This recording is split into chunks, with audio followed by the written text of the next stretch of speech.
जय हिंद दोस्तों, कैसे हैं आप लोग। आशा करते हैं अच्छे होंगे और एग्जाम की तैयारी में जुटे होंगे। दोस्तों, आप सभी लोगों का अपने हम इस यूट्यूब चैनल पर बहुत बहुत स्वागत करते हैं। दोस्तों, आज की इस वीडियो में हम न्यू एनसीईआरटी पर आधारित एक बहुत ही महत्वपूर्ण टॉपिक हमारा देश भारत, इसके हम एमसीक्यूज क्वेश्चंस को डिटेल के साथ देखने वाले हैं। तो दोस्तों, यह वीडियो आपके कॉम्पिटिटिव एग्जाम के हिसाब से काफ़ी इम्पोर्टेंट होने वाली है, इसलिए वीडियो पर शुरू से अंत तक बने रहिएगा। और अगर वीडियो पसंद आए तो वीडियो को लाइक और दोस्तों में शेयर जरूर करिएगा। तो चलिए दोस्तों, बिना किसी देरी के वीडियो को शुरू करते हैं और देखते हैं अपना पहला प्रश्न है। हमारा पहला प्रश्न है, जनसंख्या की दृष्टि से भारत का विश्व में कौन सा स्थान है। इसमें ऑप्शन है पहला, दूसरा, पांचवा और सातवां। ठीक है, तो इसका जो बी नंबर वाला ऑप्शन है ये सही हो जाता है। ठीक है, जनसंख्या की दृष्टि से जो है तो भारत का विश्व में कौन सा स्थान है, तो दूसरा स्थान है। ठीक है, सन 2019 में लगभग 1.15 अरब की जो है तो जनसंख्या के साथ भारत विश्व का जो है तो दूसरा सर्वाधिक जनसंख्या वाला देश है। ठीक है, कितने अरब जनसंख्या के साथ, 1 जो है तो 1.5 अरब। ठीक है, इतनी जनसंख्या के साथ भारत जो है तो सबसे ज़्यादा जो है तो दूसरा सर्वाधिक जनसंख्या वाला देश है। ठीक है, 2019 की जनगणना के अनुसार। ठीक है, और भारत के पास विश्व की कुल भूमि का क्षेत्रफल कितना था, वो 2 जो है तो 4% जो है तो भाग घेरे हुए है। लेकिन विश्व की जो है तो इसमें 2.4 में विश्व की कितनी परसेंट जनसंख्या, 17% जनसंख्या निवास करती है। ठीक है, लेकिन 2023 की जनगणना के अनुसार अगर हम देखें तो पूरी दुनिया में, पूरे संसार में जो है तो नंबर 1 पर आ गया है। जनसंख्या के मामले में जो है तो भारत नंबर 1 पर आ गया है। ठीक है, वर्तमान भारत की जनसंख्या की अगर हम बात करें तो 1 अरब 42 करोड़ 86 लाख 27,663 है। ठीक है, कितना है, 1 अरब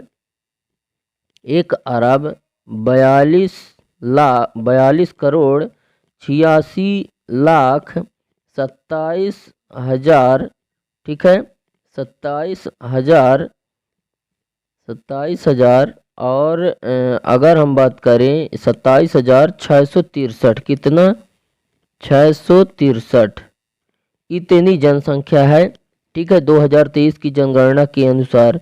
ठीक है, भारत की इतनी जनसंख्या है, कितनी, 1 अरब 42 करोड़ 86 लाख 27,663, जो कि कुल युग है तो पूरे विश्व की जनसंख्या का कितने प्रतिशत है, जो है तो पूरे विश्व का 17.76% जनसंख्या यही निवास कर रही है भारत में। ठीक है, और भौगोलिक दृष्टि से भारत जो है तो विश्व में 7वें नंबर पर है। कौन से नंबर पर है, 7वें नंबर पर है। ठीक है, भौगोलिक दृष्टि से अगर देखें तो, जबकि जनसंख्या के बारे में अगर हम देखें कि जनसंख्या के दृष्टिकोण से जो है तो पूरी दुनिया में सबसे बड़ा देश रहा है भारत। ठीक है, कैसा देश रहा है, सबसे बड़ा देश रहा है। ठीक है, सबसे बड़ा देश रहा है। ठीक है, हमारा जो दूसरा क्वेश्चन है उसको देखते हैं। दूसरा क्वेश्चन है हमारा कि विश्व में सबसे अधिक जनसंख्या वाला देश है। ठीक है, कौन से है, जैसे रूस है, भारत है, चीन है, इंडोनेशिया है। तो इसमें वैसे तो है चीन, पुरानी जनगणना 2019 के अनुसार, लेकिन अगर 2023 की हम बात करें तो उसमें भारत हो जाता है। ठीक है, और पुरानी जनगणना में ये है, 2019 में जो है तो ये था, 2023 में जो है तो भारत है। ठीक है, कौन है, 2023 में भारत है सबसे नंबर 1 पर। भारत दुनिया के सबसे अधिक आबादी वाले देशों के रूप में चीन से आगे निकल गया है। ठीक है, डैशबोर्ड के हवाले से बताया गया है कि भारत की जनसंख्या 142.86 करोड़ से अधिक है, जबकि चीन की जनसंख्या कितनी है। भारत की अगर हम बात करें, भारत की, तो भारत की कितनी रही है, 142.86 करोड़। ठीक है, जबकि अगर हम चीन की बात करें तो चीन की कितनी जनसंख्या रह गई है, तो चीन की है 142.57 करोड़। ठीक है, इतनी ही रह गई है, 5-7 करोड़। ठीक है,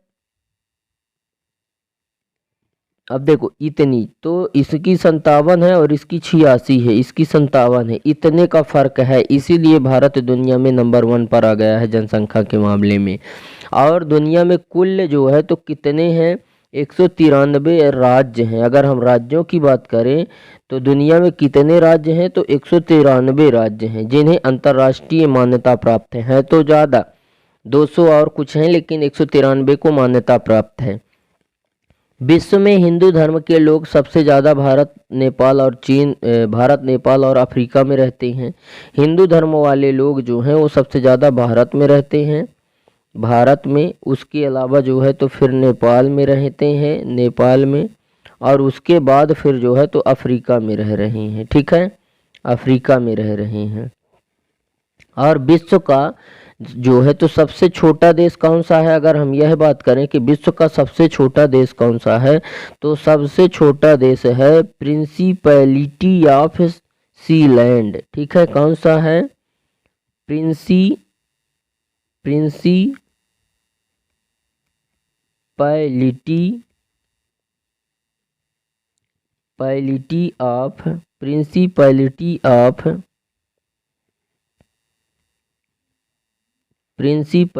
ऑफ सीलैंड।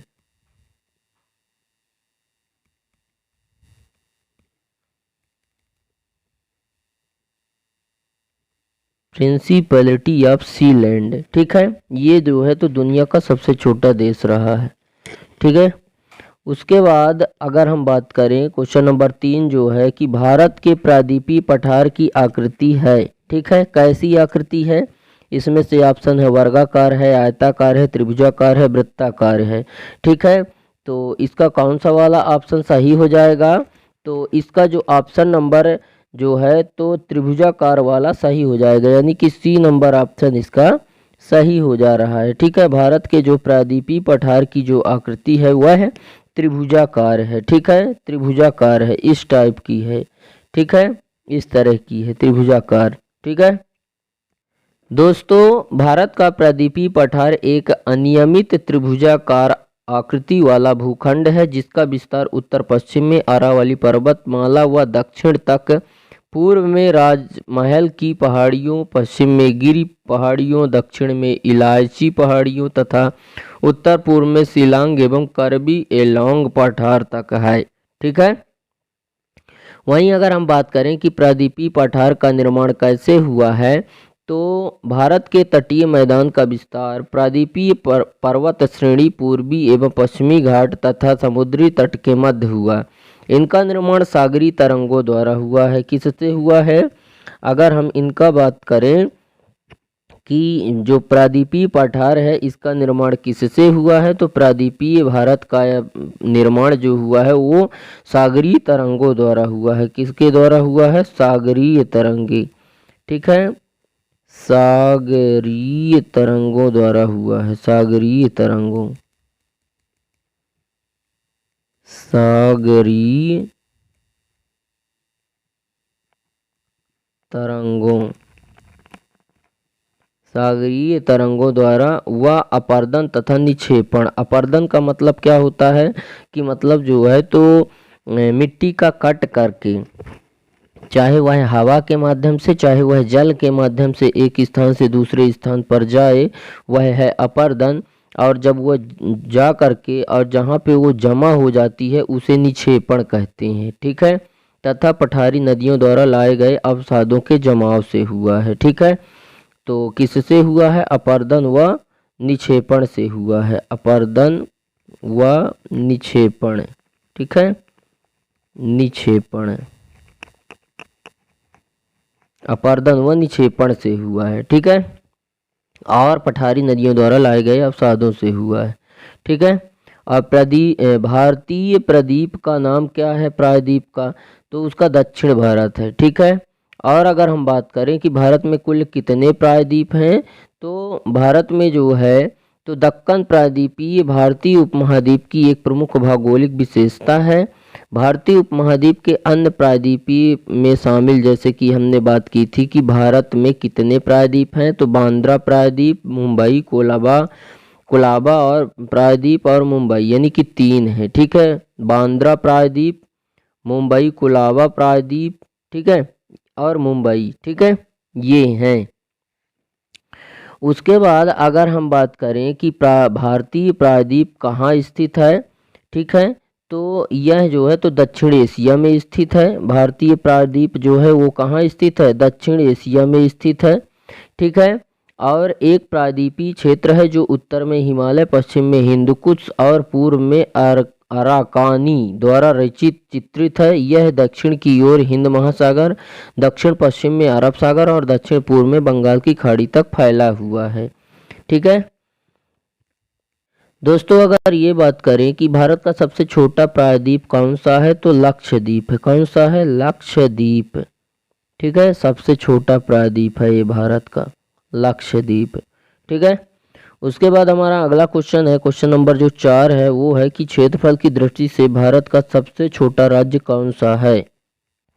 इसमें हमें ऑप्शन है जैसे कि नागालैंड है, मेघालय है, राजस्थान है और गोवा है, ठीक है। तो इसका जो है तो जो गोवा है ये वाला ऑप्शन सही हो जाता है, ठीक है। गोवा यानी डी नंबर वाला ऑप्शन सही हो जाता है। क्षेत्रफल की दृष्टि से भारत का सबसे छोटा राज्य गोवा है। कौन है, गोवा है। दोस्तों क्षेत्रफल के हिसाब से भारत का सबसे छोटा राज्य गोवा है। इसका कुल क्षेत्रफल देखें अगर तो 3702 वर्ग किलोमीटर ही है। कितना है, 3702, ठीक है, 3702 वर्ग किलोमीटर, ठीक है। क्या क्षेत्रफल कितना है, 3702 वर्ग किलोमीटर। भारत जब आज़ाद हुआ था तब जो है तो गोवा पर पुर्तगाल का कब्जा था। कौन कब्जा किया हुआ था, पुर्तगाली लोग कब्जा किए हुए थे, ठीक है।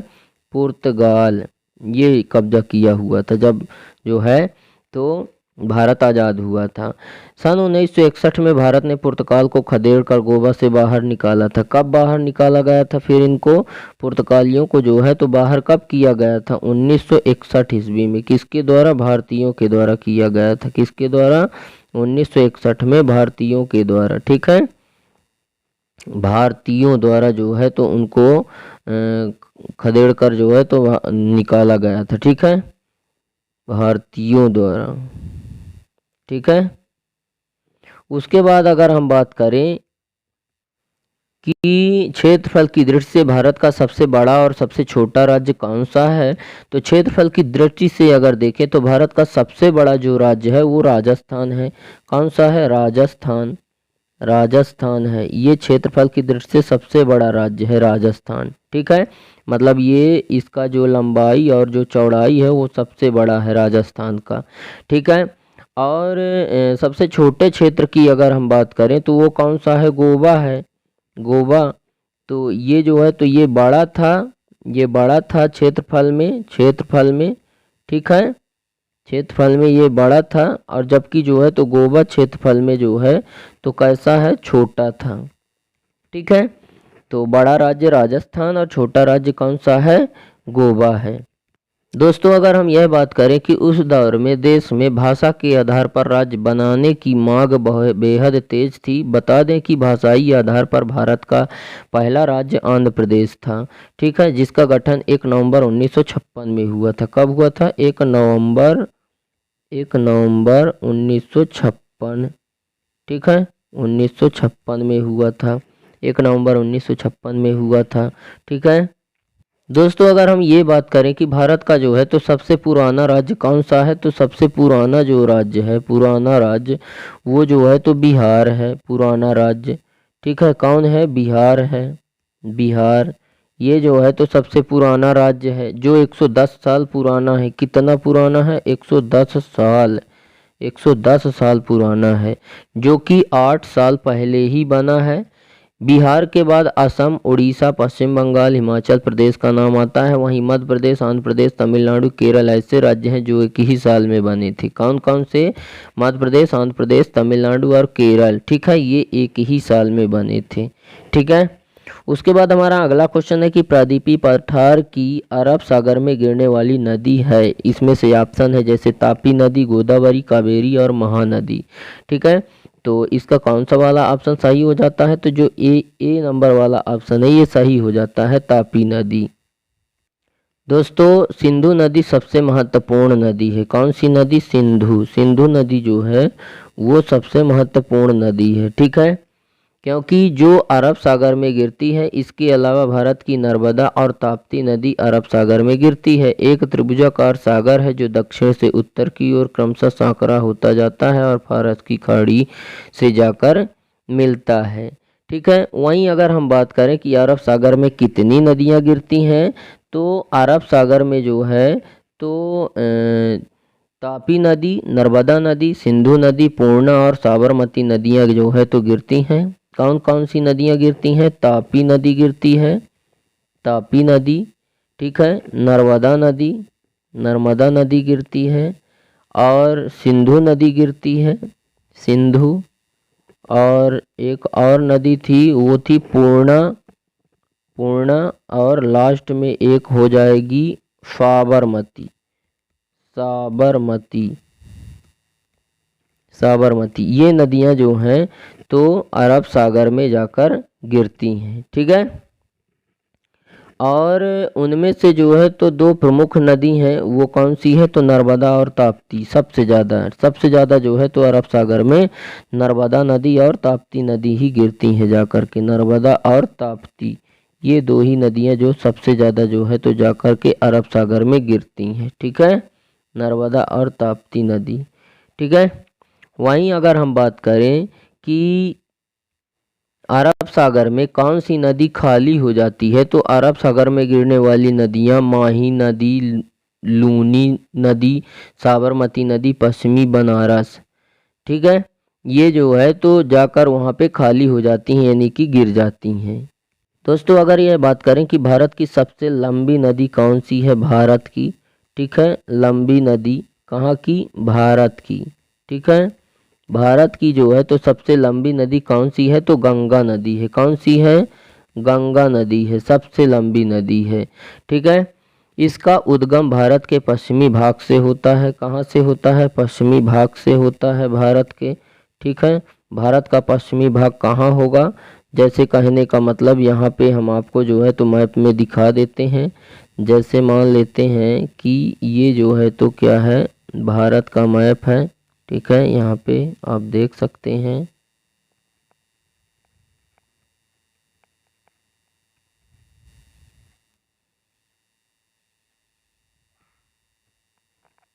ये भारत का मैप है, तो यहाँ पे ये उत्तर है, ठीक है, यहाँ पे ये दक्षिण है, यहाँ पे ये जो है तो पश्चिम है और यहाँ पे जो है तो ये पूरब है, ठीक है। तो यहाँ पे जो है तो क्वेश्चन क्या बना था कि भारत की सबसे लंबी नदी कौन सी है? तो गंगा नदी है, जो कि जो है तो भारत के पश्चिमी भाग से जो है तो उगती है, मतलब यहाँ से जो है तो उसका उदय होता है, ठीक है, गंगा नदी का, जिसे गंगोत्री ग्लेशियर के नाम से भी जाना जाता है। ग्लेशियर का मतलब होता है दोस्तों बर्फ, यानी बर्फ का जो है तो ऐसा टुकड़ा जो कि जो है तो लगभग 1 वर्ष से या उससे अधिक भी समय से वो पिघला नहीं है, वही ग्लेशियर कहलाता है, ठीक है। तो गंगोत्री ग्लेशियर के नाम से इसे जाना जाता है पश्चिमी भाग को, जहाँ से गंगा नदी का उद्गम होता है। गंगा नदी की कुल लंबाई की अगर हम बात करें तो 25-25 किलोमीटर मानी जाती है। कितना मानी जाती है? 25-25 किलोमीटर, ठीक है। ये लंबाई है किसकी? जो है तो गंगा नदी की, ठीक है, गंगा नदी की लंबाई है ये 25-25 किलोमीटर, ठीक है। उसके बाद हमारा जो है तो दूसरा क्वेश्चन है कि सुंदरवन डेल्टा निम्न नदियों के मुहाने पर स्थित है, ठीक है। इसमें जो है तो हमें ऑप्शन है जैसे कि कृष्णा, कावेरी, नर्मदा, तापी, महानदी, गोदावरी, गंगा, ब्रह्मपुत्र, ठीक है। तो इसका कौन सा वाला ऑप्शन हो जाएगा? तो इसका जो गंगा ब्रह्मपुत्र यानी कि डी नंबर वाला ऑप्शन इसका सही हो जाता है, सी, ठीक है। सुंदरवन डेल्टा नदियों के मुहाने पर स्थित है। दोस्तों अतः हम यह कह सकते हैं कि जो गंगा और ब्रह्मपुत्र नदियां हैं वही जो है तो सिंधु जो है तो सुंदरवन डेल्टा बनाती हैं। सुंदरवन डेल्टा कहाँ स्थित है? अगर हम यह जो है तो देखें कि सुंदरवन डेल्टा है कहाँ पे, तो सुंदरवन डेल्टा विश्व का सबसे बड़ा मुहाना वन एवं डेल्टा है, ठीक है, पश्चिम बंगाल के अंतिम सिरे पर, ठीक है, जो पश्चिम बंगाल है, जैसे कि जो है तो यहाँ पे जो है तो ये जैसे कि भारत है, यहाँ पे जो है तो अरब सागर है, ठीक है, अरब सागर, और यहाँ पे जो है तो हिंद महासागर, और यहाँ पे जो है तो क्या होता है, बंगाल की खाड़ी होती है, ठीक है, बंगाल की खाड़ी। तो ये पश्चिम है ना। तो पश्चिम बंगाल के अंतिम सिरे पर, ठीक है, मतलब यहाँ पे अरब सागर साइड, ठीक है, यहाँ जो है तो यह पाया जाता है। भारत में सबसे बड़ा जो है तो अगर हम बात करें कि डेल्टा सुंदरवन कहाँ स्थित है, तो यह सबसे बड़ा जो है तो जो सुंदरवन डेल्टा है भारत में, वह है पश्चिम बंगाल के राज्य के दक्षिणी भाग में गंगा नदी के सुंदरवन डेल्टा क्षेत्र में स्थित है, ठीक है। यह राष्ट्रीय उद्यान बाघ संरक्षित क्षेत्र एक बायोस्फीयर रिजर्व क्षेत्र है, ठीक है। अगर हम बात करें कि भारत के मानचित्र में सुंदरवन डेल्टा कहाँ पास होता है, तो पश्चिम बंगाल में होता है। जो पश्चिम बंगाल होता है ना, वहाँ पे है, पश्चिम बंगाल में जो है तो सुंदरवन डेल्टा होता है। कहाँ पे होता है, पश्चिम बंगाल में, ठीक है। भारत के मैप में जो है तो जो पश्चिम बंगाल होता है वहाँ पे जो है तो सुंदरवन डेल्टा पाया जाता है। सुंदरवन डेल्टा का जो दूसरा नाम है उसका नाम है वर्षावन, ठीक है। सुंदरवन का जो दूसरा नाम है, सुंदरवन डेल्टा का जो दूसरा नाम है, जैसे भारत में गंगा और बांग्लादेश में पद्मा, ठीक है, भारत में गंगा नदी, बांग्लादेश में पद्मा के नाम से सुंदरवन का डेल्टा बनाती हैं। सुंदरवन का नाम जो है क्या है, सुंदरवन का दूसरा नाम वर्षावन है, और यहाँ बड़ी तादाद में सुंदरी पेड़ मिलते हैं, ठीक है। बंगाली भाषा के शब्द सुंदरी के इसका नाम सुंदरवन पड़ा, ठीक है। दोस्तों अगर हम बात करें कि भारत में जो है तो समुद्र तट पर जो है तो कितने डेल्टा हैं, तो कई सारे जो है तो कई नदी डेल्टा हैं, ठीक है। कुछ जो है तो उल्लेखनीय में जो है तो जैसे कि गंगा का डेल्टा, ब्रह्मपुत्र का, गोदावरी का, कृष्णा और कावेरी का डेल्टा शामिल है, पर नदियाँ बहुत सारा डेल्टा बनाती हैं, ठीक है। दोस्तों अगर हम यहाँ बात करें कि जो नदी डेल्टा होता है वो कैसे होता है, तो जैसे कि मिट्टी अवसाद जो कि नदियों के द्वारा बहकर आते हैं, वो जिस स्थान पर जो है तो रुक जाते हैं, और रुकने के बाद जो जल है वो त्रिभुजाकार आकृति में जो है तो इस तरह से जो है तो फैल जाता है, ठीक है। वैसे ही जो है तो वहाँ पे डेल्टा बनता है, ठीक है। ऐसी जगहों में डेल्टा आप देख सकते हैं जैसे महासागर, समुद्र, झील व अन्य जलाशय। जैसे मान लेते हैं कि यहाँ से नदी आ रही है, इधर से भी नदी आ रही है, यहाँ से भी नदी आ रही है, तो ये आ करके क्या करती हैं कि यहाँ पे मिलती हैं, और मिलने के बाद यहाँ पे कचरा वगैरह जमा करती हैं, जिसके कारण जो यहाँ पे रूप है वो इस तरह से हो जाता है। फिर यहाँ से जो है तो नदियाँ निकलना शुरू कर देती हैं। तो मतलब जहाँ पे नदियों का जो है तो मिलाप होता है और मिलने के कारण वहाँ पर एक त्रिभुजाकार आकृति बन जाती है, एक हिसाब से कह सकते हैं हम, ऐसी आकृति बन जाती है। इधर से नदियाँ जब आती हैं, इधर से तो मिलते हैं, और जहाँ पे जल रुकता है उसका कचरा वहीं पे जमा होता है, जिसकी वजह से वो त्रिभुजाकार रूप में फैल जाता है। उसी को जो है तो डेल्टा कहते हैं, जहाँ पे नदी का जो बहाव है वो धीमा हो जाता है, ठीक है। अगर हम बात करें दोस्तों कि डेल्टा का निर्माण कैसे होता है, तो जब नदी सागर अथवा झील में प्रवेश करती है, ठीक है, जब नदी झील में प्रवेश करती है तो उसके बहाव में जो जल बह रहा, उसके बहाव में जब अवरोध आता है, जिसके कारण उसकी जो गति होती है वो कम हो जाती है, और नदियों के जो मुहाना होता है, मुंह होता है उसका, जहाँ पे उसका सबसे फर्स्ट वाला जो रूप होता है, वहाँ पे बड़ी मात्रा में रेत और गाद का निक्षेपण हो जाता है, जमाव हो जाता है, तभी जो है तो डेल्टा का निर्माण होता है, ठीक है।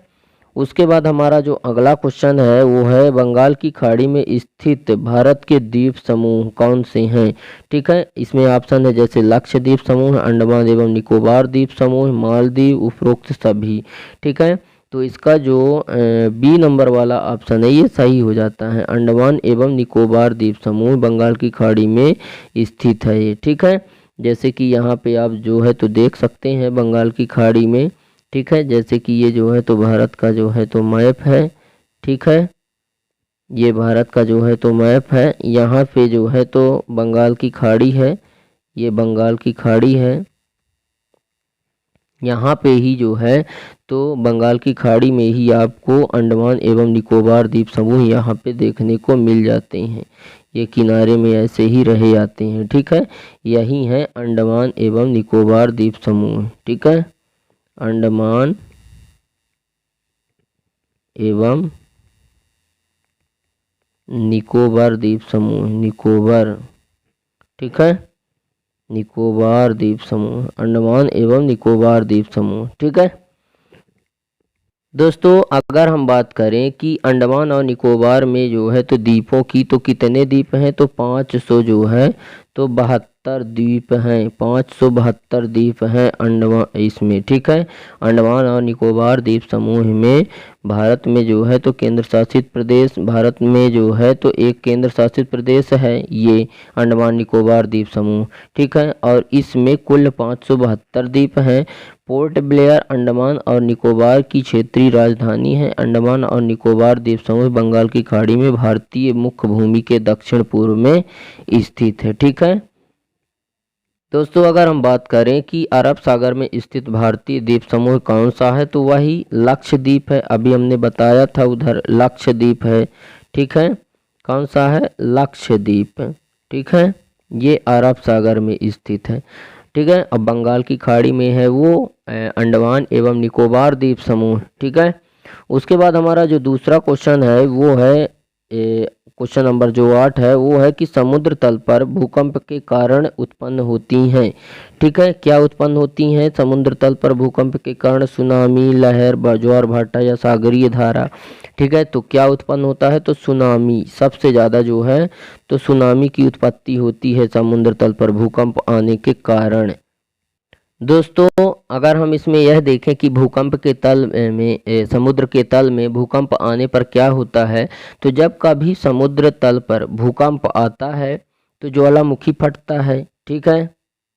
ज्वालामुखी फटता है, जैसे कि मान लेते हैं जैसे कि ये जो है तो धरातल है और यहाँ पे जो है तो ये क्या है, ज्वालामुखी है।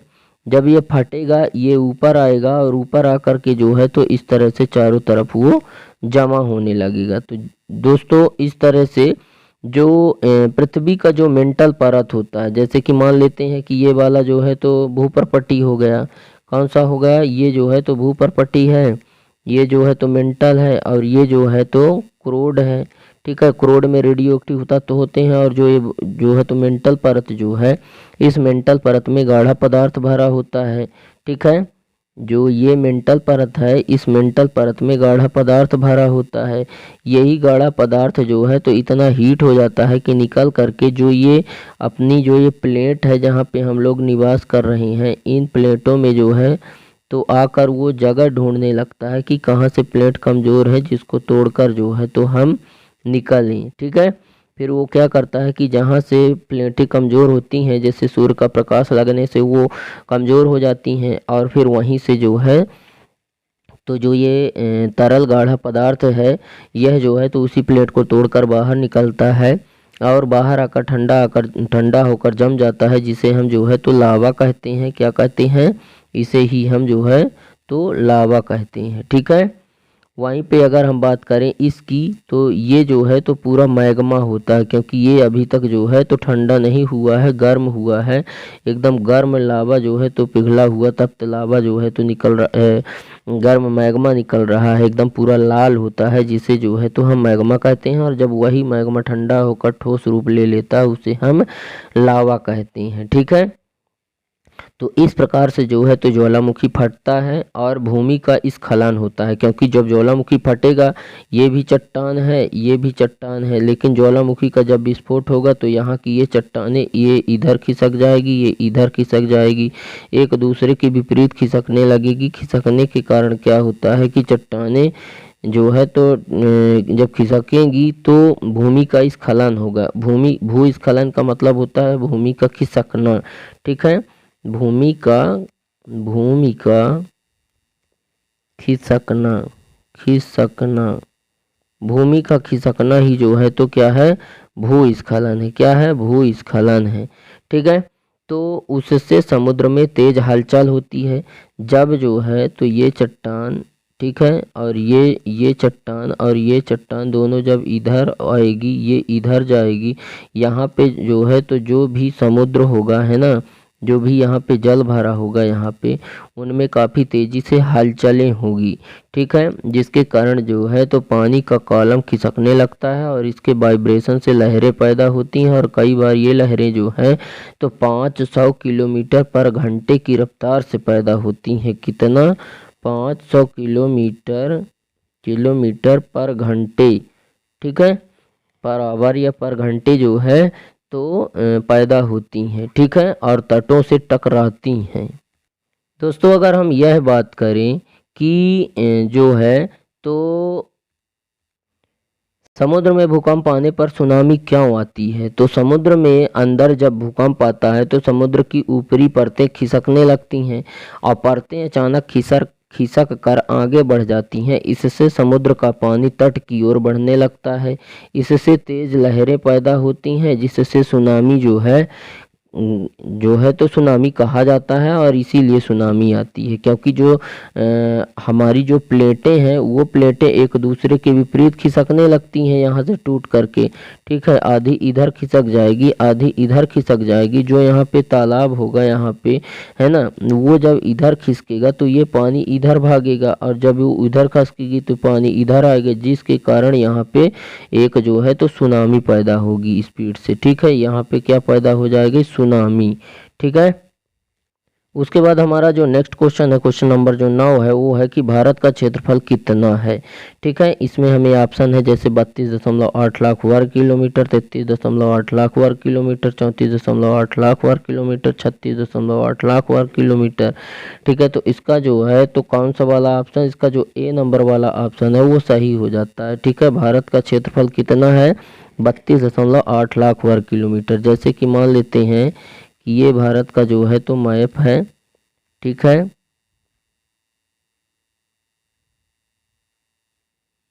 ये जो है तो भारत का मैप है, यहाँ पे आप देख सकते हैं, ठीक है।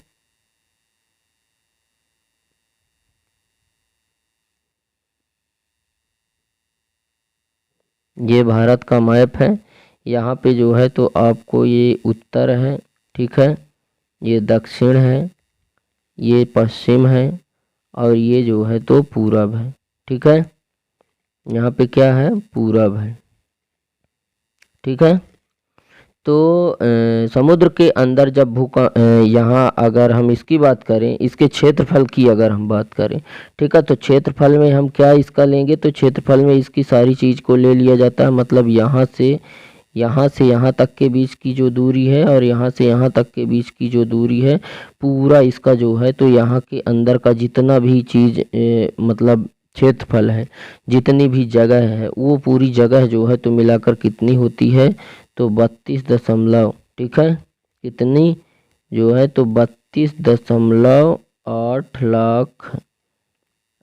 लाख वर्ग किलोमीटर, ठीक है, इतना है इसका क्षेत्रफल, ठीक है, इतना जो है तो इसका क्षेत्रफल है, ठीक है, भारत का क्षेत्रफल, ठीक है। भारत का क्षेत्रफल कितना है? 32.8 लाख वर्ग किलोमीटर, ठीक है, इतना इसका क्षेत्रफल है। और ये कि पूरा का पूरा क्षेत्रफल जो है तो हिमाच्छादित है। क्या है? हिमाच्छादित है, ठीक है, हिमाच्छादित है, ठीक है, हिमाच्छादित है। हिमाच्छादित का मतलब क्या होता है दोस्तों? हिम से, यानी कि बर्फ से जो है तो ढका हुआ है, आच्छादित हुआ है पूरा, ठीक है, पूरा बर्फ से ढका हुआ है, ठीक है। और हिमालय की ऊंचाइयों से शुरू होकर दक्षिण में विश्वतीय वर्षावनों तक फैला हुआ है। और विश्व का 7वां बड़ा देश होने के नाते भारत शेष एशिया से अलग दिखता है, जिसकी विशेषता पर्वत और समुद्र से ने जो है तो तय की है। और ये विशिष्ट जो है तो इसकी भौगोलिक पहचान बताते हैं, ठीक है। और पूरे भारत का क्षेत्रफल की अगर हम बात करें तो वो कितना है? तो इसका जो क्षेत्रफल है वो 32,87,000 वर्ग किलोमीटर है। ठीक है, और भारत के पास विश्व का जो है तो क्षेत्रफल कितना है, उतना ही है। ठीक है, 32,87,263 वर्ग किलोमीटर, जो विश्व की कुल सतह का जो है तो 2.4% है। क्षेत्रफल की दृष्टि से भारत क्रमशः रूस, कनाडा, अमेरिका, चीन, ब्राजील और ऑस्ट्रेलिया के बाद 7वें नंबर का सबसे बड़ा देश है। ठीक है, उसके बाद देखते हैं कि भारत में कौन सी जो है तो रेखा मध्य से होकर गुजरती है। ठीक है, तो कौन सी रेखा मध्य से होकर गुजरती है, यहाँ आप देख सकते हैं। ठीक है, जो मध्य से रेखा गुजरती है, जैसे ये भारत के मध्य से जो है तो कर्क रेखा गुजरती है।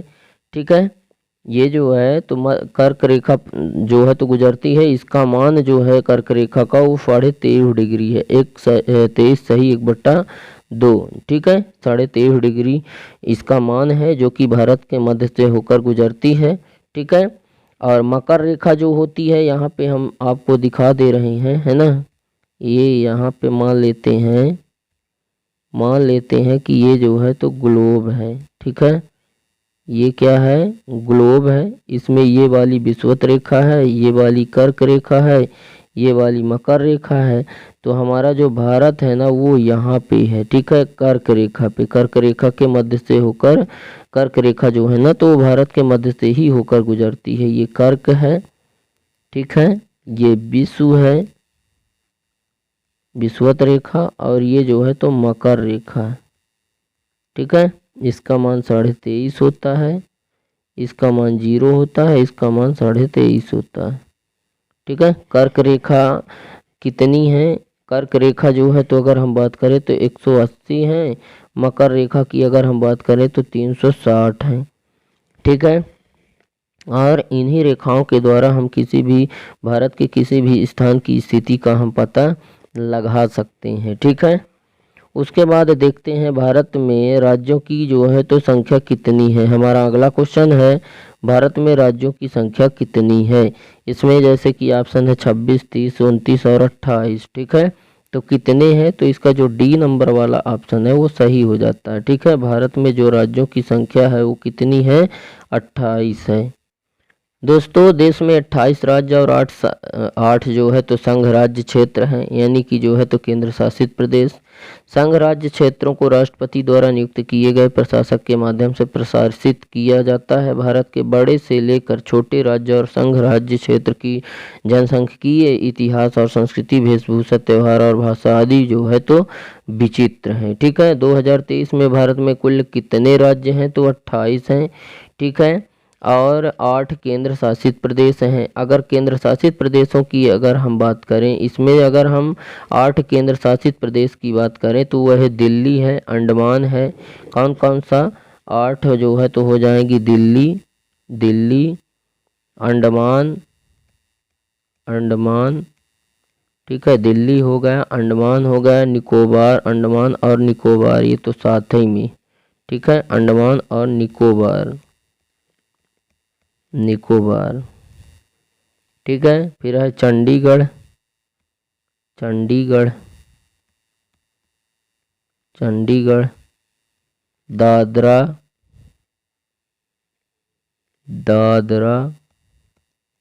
दादरा और नागर हवेली और दमन और दीव,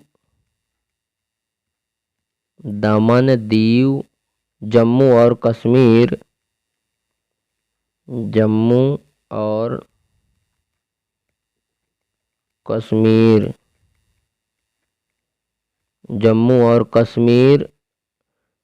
तथा लद्दाख, लक्षद्वीप और पांडुचेरी। ठीक है, लद्दाख,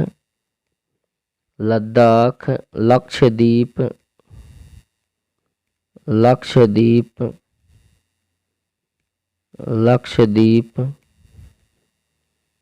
और पांडुचेरी है। ठीक है, पांडुचेरी। ठीक है, तो इस प्रकार से जो है तो यहाँ पे 8 केंद्र शासित प्रदेशों के नाम ये थे। ठीक है, उसके बाद हम देखते हैं कि हमारा क्षेत्रफल की दृष्टि से भारत का सबसे बड़ा राज्य कौन सा है। ठीक है, तो इसमें जैसे गोवा है, राजस्थान है, उत्तराखंड है और तेलंगाना है।